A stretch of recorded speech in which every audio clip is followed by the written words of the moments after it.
তিনি সেখান থেকে এসে নবীকে দেখলেন, আবার নবী করিম সাল্লাল্লাহু আলাইহি ওয়াসাল্লাম সাহাবাকে দেখলেন যে তারা কি করে।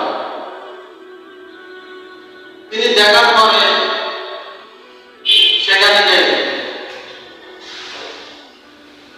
যাওয়ার পরে জিজ্ঞাসা করলেন তাকে যে মুহাম্মদকে কেমন দেখলে আর তার অনুসারীদেরকে কেমন দেখে আসছে, তারা কেমন। বলল যে মুহাম্মদ সাল্লাল্লাহু আলাইহি ওয়াসাল্লাম যখন মজলিসে উপস্থিত থাকেন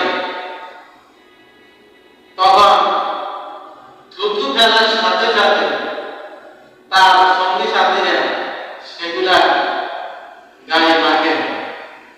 তার থুতু মাটিতে পড়ার আগে তার গায়ে মাখার চেষ্টা করে। এমন দৃশ্য দেখলাম তারা মুহাম্মদ সাল্লাল্লাহু আলাইহি ওয়াসাল্লামকে এরকম সম্মান করে। তিনি যখন কথা বলেন তখন তার কথা তারা মনোযোগ সহকারে এমন ভাবে শুনে মনে হয় যেন এখানে কোনো মানুষ নাই, সবাই মারা গেছে।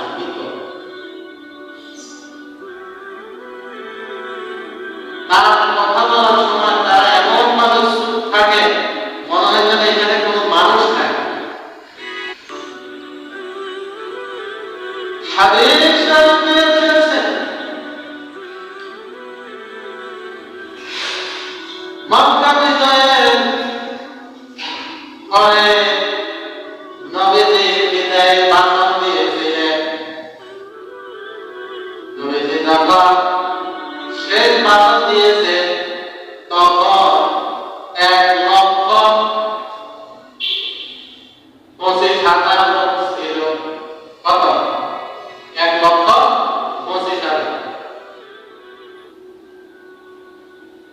মতান্তরের চেয়েও বেশি। তখন কোনো মোবাইল ছিল না, মাইক ছিল না। নবীজি আস্তে সুন্দর করে কথাগুলা থেমে থেমে বলেছে। আর এত বড় মসজিদের ভিতরে মানুষগুলা এমন ভাবে চুপ হয়ে তার কথাগুলো শুনেছে মনে হয় যেন এখানে কোনো জীবিত মানুষ নাই, সবাই মনে হয় মারা গেছে। এরকম নীরব নিস্তব্ধ, নীরব নিস্তব্ধ।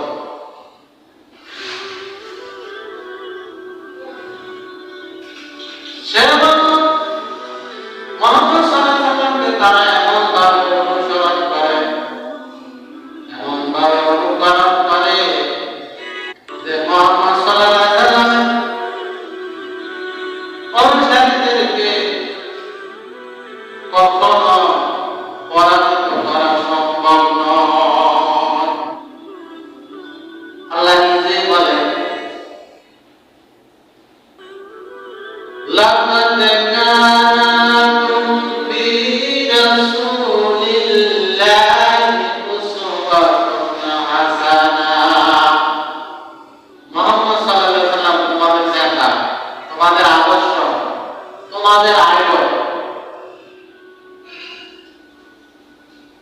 তোমাদের অনুসরণীয়, অনুকরণীয়।